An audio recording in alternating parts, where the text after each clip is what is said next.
సిరి చెప్పు సంధ్య. ఏమైనా నీ రోజు స్కూల్కి రానే? ఎందుకే?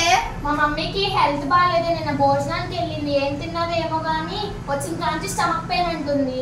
అవునా సంధ్య, మా డాడీ వాళ్ళు వాటర్ కూడా కుక్కర్లో పప్పు తిన్నారంటే మోషన్స్ వాంటింగ్స్ అవుతున్నాయంట.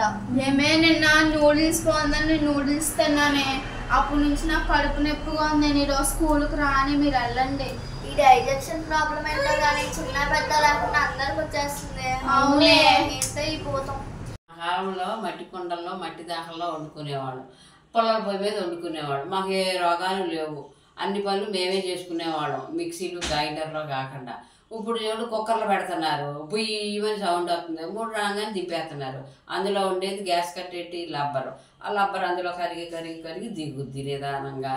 తర్వాత ఏంటి, ఇంకా అదేమో ఉడికిన తర్వాత దింపేస్తారు. అదంతా కూడా ఇది ఇది రాను రాను పాయసం అయిపోద్ది. పైగా ఇప్పుడేమో తెల్లవి వాడకూడదు అంటారు, అందుకని దాఖలు కూడా వాడకూడదు అంటారు. ఇంకొక్కరే మేలు అనుకుంటున్నారు, కానీ దాంతోనే వస్తుంది గ్యాస్ స్టవ్లు అలాంటివి.